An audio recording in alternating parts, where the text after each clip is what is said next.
ज्ञानम विज्ञान सहितम। मैं जो ज्ञान और विज्ञान का वर्णन करूंगा दूसरा नहीं कर सकता, क्योंकि सम्यक ज्ञान समुद्र भगवान है। दूसरे को जो अनुभव होता है प्रभु के कराए ही होता है। जो ज्ञान है उसका अनुभव हो जाना विज्ञान कहा जाता है। श्री भगवान कह रहे हैं कि यदि तू मेरे इस ज्ञान विज्ञान को समझ गया तो अशुभ से मुक्त हो जाएगा। यहां अशुभ संबोधन संसार का है, ये बड़ा अशुभ है, बड़ा जलन वाला है। आपका हृदय चूंकि मलिन है, आप नहीं जान पा रहे। आग लगी हुई, आग ज्वलत ज्वालम, ज्वाला लगी हुई, सब भस्म होता चला जा रहा है, आपको नहीं दिखाई देता। आप लोग क्या ही कह रहे, हमारी प्रतिपल आयु नष्ट हो रही है, प्रतिपल समय खसकता चला जा रहा है और हमें फंसाया जा रहा है। हमारे मन को, हमारी बुद्धि को किसी वस्तु में, किसी व्यक्ति में, किसी स्थान में फंसाकर भगवत विस्मरण कराया जा रहा है। मृत्यु का समय नजदीक आ रहा है, यही चांस मिला था मुझे भगवत प्राप्ति का। एक बार बताया था कि जैसे मानो बहुत बड़ा महल है या शहर है और आसपास उस बड़े शहर के 84 प्रधान दरवाजे, सामने ताला लगा हुआ है, एक दरवाजा है उससे निकलने का, और आंखों से अंधा है और वो दीवार को टटोल करके चल रहा है। जो दरवाजे बंद हैं उनमें हाथ से समझ गया।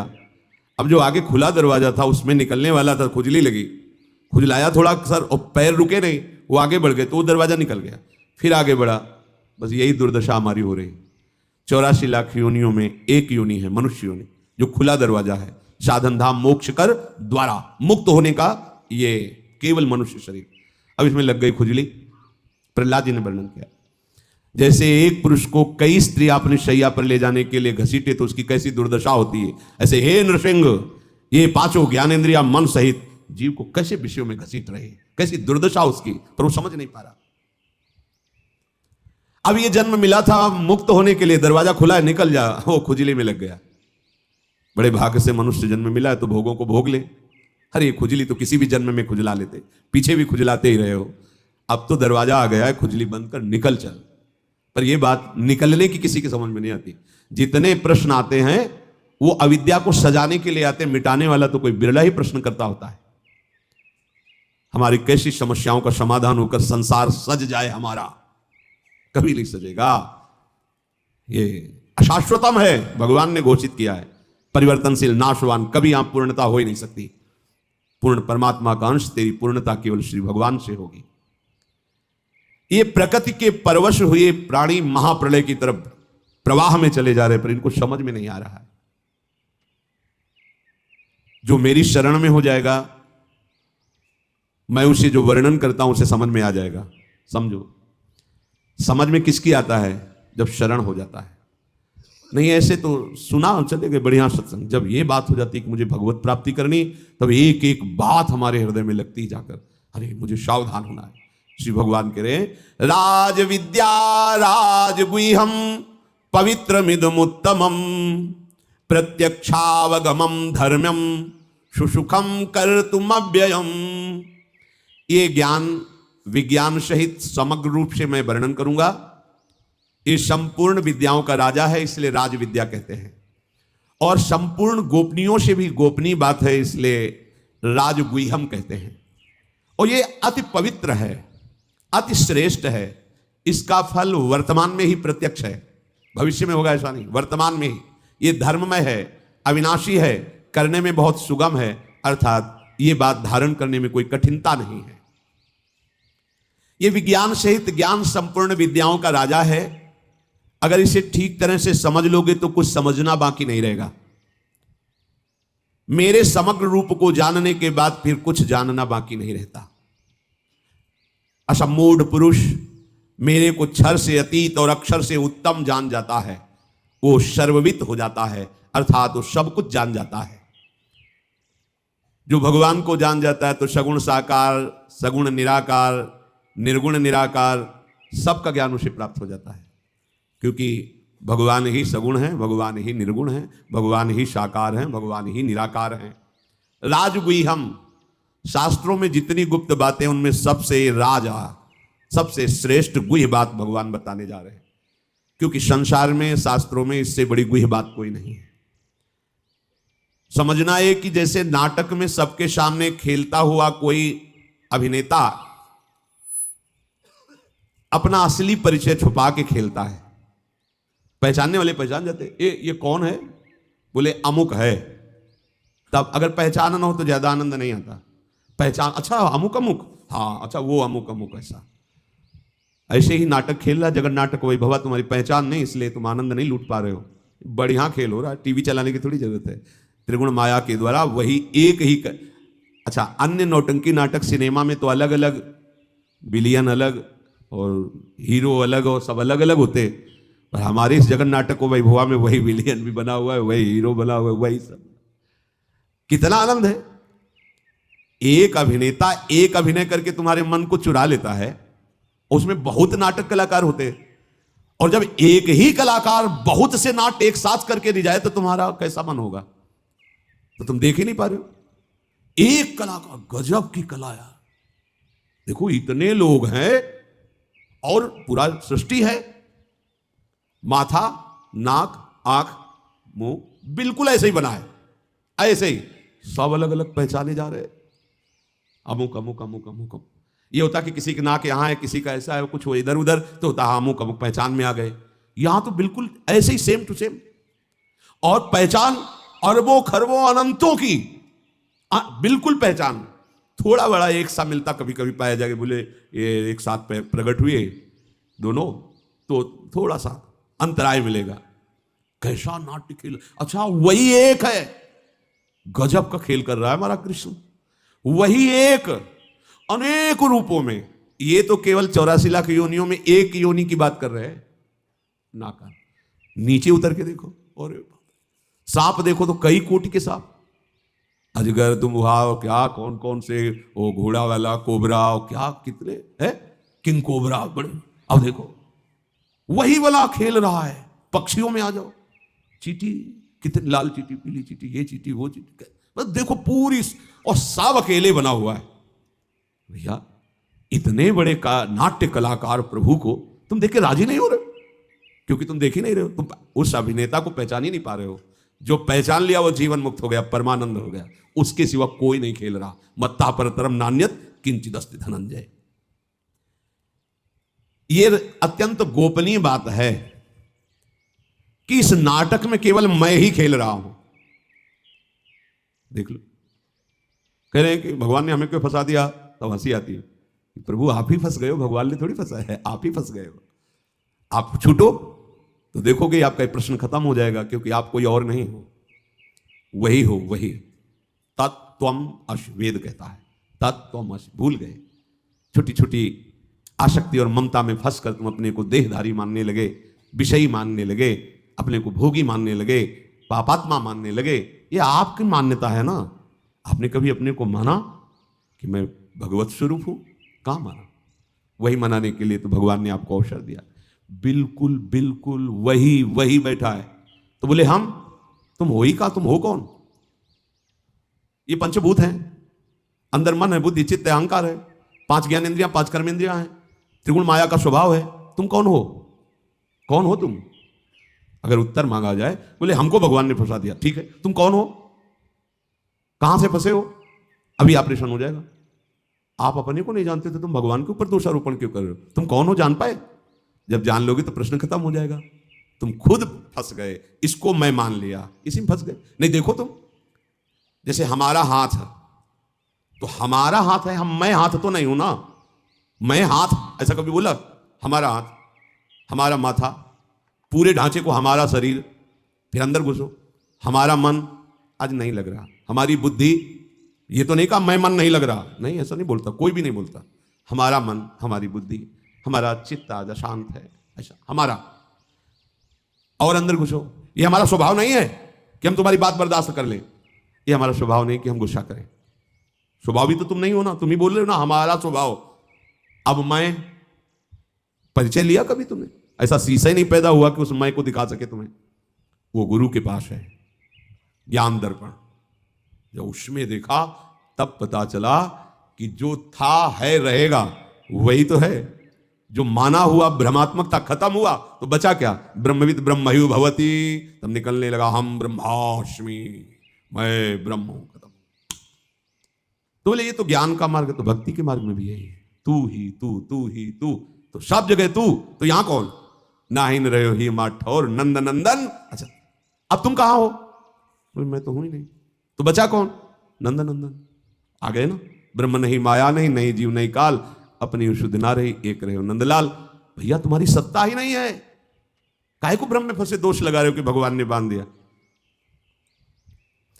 एक शेर का बच्चा भेड़ों के बीच में आ गया, तो चरते चरते वो भेड़ों के साथ चला गया। वो गड़िया जैसे भेड़ के साटे मारता ऐसे उसको साटे मारता, दुब्बू बन के रहता। एक दिन किसी शेर ने देखा, जब भेड़ें आगे निकल गई तो उसको बुलाया, बोले जानता है तू गड़रिया के साटे क्यों खा रहा है? बोले क्यों? तू अपने को भूल गया इसलिए।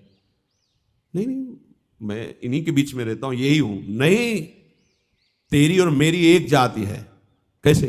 सरोवर के किनारे गया, देख मेरी आकृति तेरी आकृति मिलती। हाँ। बोले अब मैं बोल रहा हूं वैसे ही तू बोलना। जो दहाड़ लगाई, उसने भी दहाड़ लगाई। बोले अब जा गड़रिया के पास। जो जाके दहाड़ लगाई तो न भेड़ न गड़रिया सब भागे। बस ये उदाहरण जानते हो? वही संत सदगुरु परमहंस जब देखता है कि माया काम क्रोध लोभ मोह के सांटे मार मार करके विषयी पुरुषों की तरह हो, तो ए तेरी मेरी एक जात, एक बार तो दहाड़ के देख और देख तू है कौन, तू समझ कौन है। ये ज्ञान दर्पण में दिखाया कि तेरा मेरा एक स्वरूप। अब लगा दहाड़ तो कहीं माया राधा, कहीं माया नहीं, कहीं काम क्रोध नहीं। हम फंस गए हैं किसमें? अपने में। अपने को भूल करके ये माना हुआ अपनापन, इसमें पक्की बात समझो, ये जब तक समझ में नहीं आएगी भटकना नहीं मिटेगा। ये बहुत फंसाव है, कहां कहां फंसे रहते हैं, ज्ञान में भी फंसे रहते हैं। ज्ञान तभी सार्थक जब बोध हो जाए।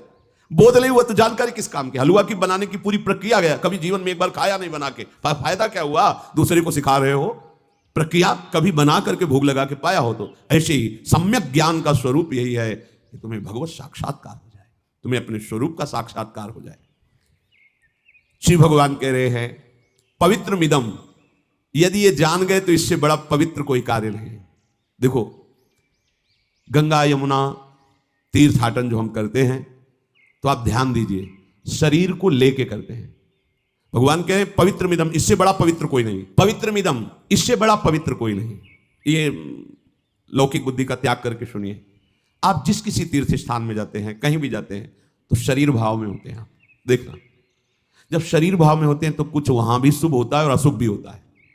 मन वचन कर्म से कुछ शुभ होगा, कुछ अशुभ होगा, पूरी पवित्रता नहीं हुई। पर यह बात समझ जाएंगे तो जो अशुभ है शरीर संसार, इससे ही राग हट जाए, इससे बड़ा कोई स्नान नहीं। कहते हैं कि प्रेम गंगा में स्नान करने के बाद फिर कहीं स्नान करना बाकी नहीं रह जाता। कहते हैं 2.5 अक्षर प्रेम के पढ़े सो पंडित होए। अगर 2.5 अक्षर प्रेम को पढ़ लिया तो इससे बड़ा फिर कोई शास्त्र नहीं है। भगवान कह रहे हैं इस विद्या को यदि जान गए तो और किसी विद्या की आवश्यकता नहीं, तुम परम पवित्र हो गए। पापी से पापी, दुराचारी से भी दुराचारी बहुत जल्दी महात्मा बन जाएगा और शाश्वत शांति को प्राप्त हो जाएगा। ना ही ज्ञान सदसम पवित्र में ही विद्यते, जब तक ज्ञान नहीं होता तब तक पवित्रता टिकती नहीं है। एक महात्मा जी थे, जब तक सत्संग नहीं मिलता तब तक शुद्ध प्रकाश नहीं होता ज्ञान का। जो जहां होता है वहीं मान्यता मान के बैठ जाता है। तो उन्होंने गंगा स्नान का फल पढ़ा था। सैकड़ों यज्ञों का फल होता है गंगा स्नान में, क्योंकि भगवान का चरणोदक है, मूर्तिमान पवित्रता है, ब्रह्म द्रव है, ब्रह्म कमंडल में विराजमान ब्रह्मद्रव भगवत चरणामृत, बड़ी महिमा है। स्नान की तो बात जाने दो, गंगा गंगा यो ब्रूयात योजना नाम सतैरपि। अगर 400 कोस दूर से भी कोई गंगा गंगा गंगा, तो उसके पाप नष्ट हो जाते हैं, क्योंकि गंगा जी है ही ऐसे। अब उन्होंने गंगा स्नान नियम से रोज शुरू किया और एक व्यभिचारिणी स्त्री के प्रभाव में प्रभावित होकर व्यभिचार दोष से युक्त हो गए। तो कुछ पवित्र जनों ने उनसे कहा कि आपको ये शोभा नहीं देता जो आप आचरण करते हैं। उनका क्या होता है, अगर व्यभिचार से पाप होता है तो 10-5 यज्ञ का फल चला जाएगा। रोज गंगा स्नान करते हैं 100 यज्ञ का फल मिलता है, 10 यज्ञ का फल चला जाएगा व्यभिचार से। जो यहां लिखा है ना ही ज्ञान सदृशम पवित्र में विद्यते, उसका भाव। गंगा जी, गंगा शब्द ही पवित्रता झलकाता है। गंगा पवित्र, ऐसा मानो उच्चारण करते ही हम पवित्र हो रहे हैं। बड़ी महिमा है, प्रत्यक्ष अनुभव की है। गंगा जी केवल जल नहीं है, मूर्तिमान सच्चिदानंद बपू है, ऐसा नहीं। अब लोगों का मुंह बंद हो जाता, वो शास्त्र प्रमाणित बात बोल देते कि इतना फल मिलता है, उससे इतना कट जाएगा, हमारा क्या घाटा, तुम अपना काम करो।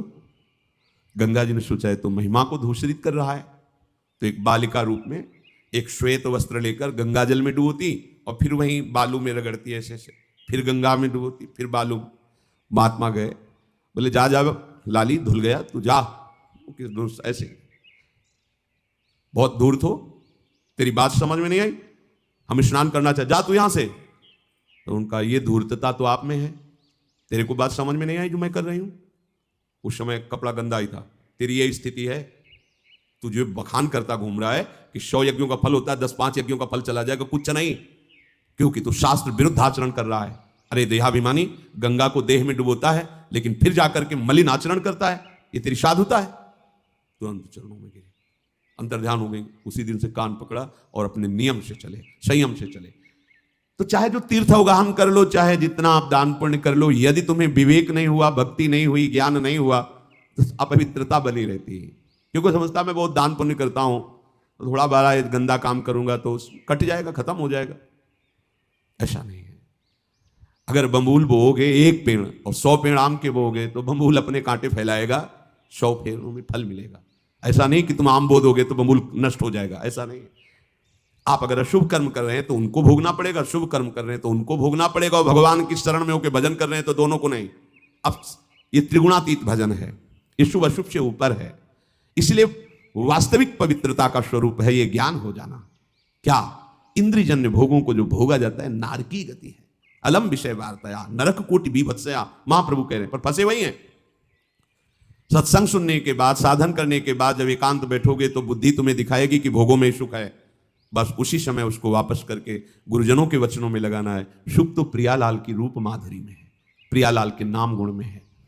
तो यहां श्री भगवान कह रहे हैं, जो मेरे नाम का निरंतर जप करता है, मेरे रूप का ध्यान करता है, मेरी लीलाओं का गायन और श्रवण करता है, मेरे धाम और का वास और आश्रय लेता है, मेरा स्मरण करता है, मेरा कीर्तन करता है, मेरे नाम का जप अनुष्ठान करता है, उससे पवित्र त्रिभुवन में कोई नहीं है। कहीं भागने की जरूरत नहीं। कबीरदास जी ने यही नाम की जय घोष करके कहा था, यदि काशी में मरने से सबको मोक्ष मिलता है तो मैं नहीं मरूंगा काशी में, मगहर की पार्टी में मरूंगा। राम राम जीवन भर जपा है तो मैं अन्य किसी प्रभाव से मुक्त होना नहीं चाहता, मैं उसी नाम से मुक्त होऊंगा। सबसे बड़ा पवित्र और मोक्ष धाम, प्रेम धाम भगवान का नाम है। आप जहां कहीं भी हो, मान लीजिए इससे बड़ा कोई चमत्कार नहीं, आप करके देख लीजिए। जीवन में कई बार ऐसी समस्याओं को देखा है कि यदि नाम ना बचावे तो गया, शरीर गया, भाव गया, उपासना गई। माया के ऐसे थोड़ी खेल हैं, एक क्षण में एक दांव फेंकेगी, धोबिया पछाड़ छा चित्त गिरोगे। पुरानी खिलाड़ी है, कोई नई नहीं है, भगवान की शक्ति से संपन्न है वो।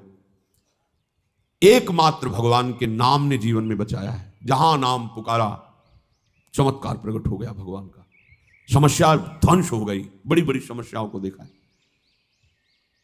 नाम जैसा कोई पवित्र नहीं। नाम जापक जहां बैठ जाता है वहां की रज परम पावन हो जाती है। मान लो भैया, इसमें कोई पैसा नहीं लगता, इसमें कोई धोखा नहीं। एक बार बोला कृष्ण, एक बार बोला राधा, ये भगवान के पास जमा हो गया। इसका हिसाब अमोघ होगा, ये कभी नष्ट नहीं होगा। जैसे कहा तुम ये पाप कर दिए, तुम्हारा सारा भजन नष्ट हो गया, वो डरने के लिए कहा जाता है कि तुम डरो। सारा भजन नष्ट हो जाने का मतलब अब तुम्हारी भजन में रुचि नहीं रहेगी, पर अभी तक जो भजन किया है वो जमा हो गया। भजन अविनाशी है, भजन कभी नष्ट नहीं होता, ध्यान रखना। एक बार राधा का ये कभी नष्ट नहीं होगा। जैसे कुछ लोग कहते हैं कि मन नहीं लगता और हम भजन करते हैं तो क्या उसका फल मिलेगा? पक्का मिलेगा। मन न लगाओ, आग को छू लो तो जल जाओगे ना। बिना मन, बेमन के तुम जहर पियो तो मर जाओगे ना।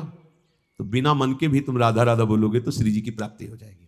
विश्वास करो, ये मार्ग भक्ति और विश्वास का है। बिना मन लगाए यदि तुम राधा राधा बोलोगे तो कहीं तो विश्वास करना पड़ेगा। डॉक्टर की बात पे विश्वास कर लेते हो तो संतों की बात पे विश्वास कर लो।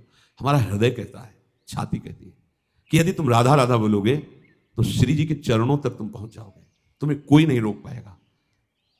कितना जपोगे ये हम नहीं बोलते, ये तो जितनी श्वासें हमें सब समर्पित करना है, पर तुम जितना भी जप पा रहे हो वो पूरा का पूरा ऐसे बैंक में जमा हो रहा है जहां काल का प्रवेश नहीं, कालातीत बैंक, वो तुम्हें ऐसे उठाएगी, चमकोगे, त्रिभुवन तुम्हें नमस्कार करेगा। पर विश्वास करके दीर्घ काल तक, ये महीना 2 महीना 4 महीना ऐसे चिल्लाने लगते हो, 4 महीना हो गए कुछ हुआ नहीं, तो तुम्हें पता है असंख्यों जन्म तुम्हारे हो गए, करोड़ 2 करोड़ अरब नहीं, और उनमें सब अशुभ शुभ यही कर्म होते रहे। आज नाम शुरू किया है, वो सब भस्म होगा उसके प्रभाव, नाम तो जमा हो रहा है, उसका प्रभाव आपके शुभ अशुभ को भस्म कर रहा है। इसलिए भगवान कहते हैं जो मेरा नाम कीर्तन करता है, नाम जप करता है, रूप का ध्यान करता है, बड़ी सुविधा कर दी प्रभु ने। देखो प्रभु के रूप का कोई परिचय नहीं जानता है, ये जितने रूप रचे जाते हैं वो भावना के द्वारा रचे जाते हैं, और प्रभु भावातीत हैं। प्रभु हमारी जो बौद्धिक शक्ति बहुत छोटी है उसमें आने वाले नहीं। जैसे सीपी होती है ना, सीप, उसमें भला समुद्र आ सकता है क्या? ऐसे हमारी बुद्धि सीपी है और प्रियालाल का रूप समुद्र है। ध्रुवदास जी कहते हैं कि कोटि कोटि रसना जो रोम रोम प्रति होए, तो प्यारी जू के रूप को न प्रमाण कहो जाते हैं। अति ही अगाध सिंधु पार नहीं पावे को, थोड़ी बुद्धि सीप मांझ कैसे के समाज। ये रूप सिंधु अगाध प्यारी जू का, हमारी बुद्धि कैसी सीप जैसी कैसे आ सकती है? भला प्रियाजू की श्रीअंग की कांति वाली सृष्टि में स्याही ही नहीं बनी है, रंग ही नहीं बना है। अच्छा, प्रियाजू के रूप को जिसने देखा तो कह रहे तेरो रूप कहत नहीं आवे, तो फिर रचना कैसे हो सकती है? तो रूप को जानता कौन है? नाम जानता है। बिना नाम के रूप का परिचय नहीं मिलेगा। ये जो रूप हम भावनात्मक देखते हैं, ये भी सब रूप हम जो कहो सो कहा, जहां प्रभु नहीं तो वहां भी प्रभु है। पर हमें जो वास्तविक रूप लुभायमान करेगा, जिसके देखने के बाद फिर आंखों में दम ही नहीं रह जाती कि कुछ और देख सके, वो रूप नाम प्रकाशित करेगा। इसलिए पहले खूब नाम कीर्तन, नाम का ध्यान, नाम का जप। मान लीजिए जैसे कहते रूप का ध्ययन करो, तो पहले तो ध्यान के लिए एकाग्रता चाहिए, ध्यान के लिए पवित्र बुद्धि चाहिए, फिर ध्याता का जो उद्देश्य ध्येय है वो सामने चाहिए। तो बहुत बड़ी स्थिति हो गई ना। अपने आंख मूंदो, देखो, ईमानदारी से देखो, अंधकार छा रहा है, और उसमें कल्पना करो। ये सब करने की जरूरत नहीं, सीधे लिखो राधा, और वहीं मुस्कुराते हुए नीलकमल घुमाते हुए श्री जी दिखाई देंगे एक दिन, देख लेना। अब मानो तो, पर अब मानो नहीं तो फिर परेशान होना पड़ेगा। प्रभु कह रहे हैं नाम और रूप का ध्यान। तो चलो हमें, और तो हमारे बिहारी जी महाराज, राधा वल्लभ जी महाराज, राधा रमण जी महाराज साक्षात प्रिया प्रीतम का रूप है। जो आचार्य प्रदत्त रूप है उसको सामने रख लो, बार बार देखो, तो थोड़े समय बाद वो बसने लगते हैं। जैसे अपने लोग दर्शन करते हैं तो ऐसे थोड़ी दर्शन देख लिया, ऐसे नहीं, पान करो उनकी, नक्शिख लो अंग माधुरी, श्री चरणों से मुकुट तक, मुकुट से सी, फिर आंख बंद कर लो, वही फिर देख रहे, फिर आंख, फिर देख रहे, फिर बंद कर। अब लगा कि हाँ आंख बंद की, निकल गए, रूप माधुरी को बसा के, या उनकी छवि रख ली, बार बार एकांत में देखना। वो चित्त चोर हैं, चुरा लेंगे तुम्हारे चित्त को। अब एकांत में बैठ के प्रपंच चिंतन करोगे तो प्रपंच चित्त चुरा लेगा, प्रभु का चिंतन करोगे तो प्रभु चित्त चुरा लेंगे। उत्तमम, यही सर्वश्रेष्ठ है। कोई भी वस्तु, कोई भी व्यक्ति, कोई भी घटना, कोई भी परिस्थिति, ध्यान से सुनो, तब तक तुम्हें घसीटती रहेगी जब तक नाम रूप नहीं चल रहा है। नाम आराध्य देव का, रूप प्रभु। आचार्य चरण कह रहे हैं सब शोहित निष्कामति, श्री वृंदावन विश्राम, श्री राधा वल्लभ लाल को हृदय ध्यान मुख। पकड़ो, बात पकड़ो, आचार्य की बात है। हित सजनी जो कह रहे हैं राधा वल्लभ, राधा वल्लभ, राधा वल्लभ, सामने राधा वल्लभ लाल, मुख में राधा वल्लभ। कुछ समय बाद ये जो रूप राधा वल्लभ जी का देख रहे हो, इससे कोटि मनमतहारी युगल सरकार मिले हुए बैठे, युगल रूप दर्शन होने लगेगा। वो प्रियालाल, निहाल हो जाओगे हृदय से। इसलिए तुम्हारे आकर्षण हो रहा है कि तुम हृदयेश्वर प्रभु से अपना परिचय नहीं बनाए, इसलिए प्रकृति आकर्षित, प्रकृति सत्ता शून्य नजर आएगी। कोई ऐसा सुंदर यहाँ नहीं, कोई सुंदरता नहीं यहाँ सुंदरता है, क्या सुंदरता है? जो भी कुछ आकर्षण है वो कृष्ण का है, तुम समझ नहीं पा रहे। कौन सुंदर? आज तक एक रूप भी ऐसा नहीं आया दृष्टि में कि दोबारा सोचना पड़ो क्या कितना सुंदर या सुंदरी है।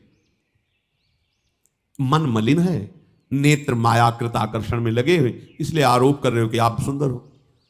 हमने दर्शन किए थे, ऐसे बैठे सीढ़ी पे, सामने ही रहते थे, एक एक बाल काटा, बताओ इधर का उधर, मतलब आरोप है उनको कि मैं सुंदर हूं। आओ सुंदरता की बाजार लगी है, तुम्हें दिखाएं। दासी की सुंदरता देखकर करोड़ लक्ष्मी मूर्छित हो गई। अभी तो सुंदरता की दास की बात ही नहीं कह रहे। लक्ष्मी कोटि विलक्ष लक्षण लसल लीला किशोरी सतई। करोड़ लक्ष्मियां आश्चर्यचकित हो जाए, ऐसी हमारी स्वामी जी की दासियां सुंदर है। फिर मधुरात जो महान सौंदर्य समुद्र लाल जो लुभायमान उन प्यारी जी के रूप को कौन बताए। मधुराधिपति अखिलम मधुरम, जिनका सब कुछ मधुर है, वो प्रभु श्री स्वामिनी जी के। हाँ, तू मुख चंद्र चकोरे नैना, राधे तू मुख चंद्र चकोरे नैना। अति आरती अनुरागी लंपट, भूल गई गति पलहू लगे ना, लालजू महाराज के लिए। अरबरात मिलवे को निश दिन मिले ही रहत, मनो कबहु मिले ना। ऐसा तो सौंदर्य प्यार किसको देखना चाहते। कोई व्यक्ति यदि तुम्हें लुभायमान कर रहा है तो तुम भगवत विमुख हो, इसलिए। कोई वस्तु तुम्हें प्रिय लग रही, लुभायमान कर रही, उसका कारण है भजन नहीं है तुम्हारे अंदर। कोई घटना तुम्हें विक्षिप्त कर रही है, इसका मतलब भजन नहीं। कोई परिस्थिति तुम्हें प्रभावित कर रही, इसका मतलब हरि भरोसा नहीं। कोई भी वस्तु, व्यक्ति, स्थान, घटना, परिस्थिति तुम्हें प्रभावित नहीं कर सकती। मुस्कुरा के निकलोगे, ये हरि शरणागत का बल होता है, ये हरि शरणागत का बल होता है। महाप्रभु चैतन्य देव जी हा कृष्ण रो रहे थे, विलाप कर रहे थे। कुछ सुंदरियां वहां से निकली जो देह व्यापार करती थी। उन्होंने कहा देखो नया सन्यासी है, कैसे रो रहा है। तो कहा हमारी जैसों का संग नहीं मिला होगा इसलिए रो रहा है। जिसकी दृष्टि जैसी होती वैसे ही तो देखने को मिलता है। तो उनका नहीं, ये कुछ विलक्षण नजर आते हैं। बोले अभी हम चेक कर लेते हैं। वो अपनी गुमान में नजदीक गए। ए किसके लिए रोते हो। नेत्र से पलटे, आंसुओं से भरे नेत्र, चरणों की तरफ झुके। मां हमें पता है कि आप हम पर कृपा करने आए, मुझे कृष्ण प्रेम दे दो। और देखते सारी की सारी मलिनता गई, वो खुद रोने लगी। हाय मैं ऐसे परम पवित्र की प्रति क्या। उनकी दृष्टि में कोई सुंदर, उनकी दृष्टि में कोई आकर्षण, जहां कृष्ण प्रेम का रंग चढ़ता है उसे कोई प्रभावित कर सके। कोई व्यक्ति, वस्तु, घटना, परिस्थिति उसे डिगा सके नहीं। इसीलिए गुह्यतम बात है, एकमात्र प्रभु का आश्रय लो, हृदय से आश्रय लो, और नाम न छूटने पावे। कोई तुम्हें परास्त नहीं कर सकता। परास्त होते हुए भी विजय श्री तुम्हें मिलेगी। दोनों बातें समझो। कोई तुम्हें परास्त नहीं कर सकता, और परास्त होते हुए भी विजय श्री तुम्ही को मिलेगी।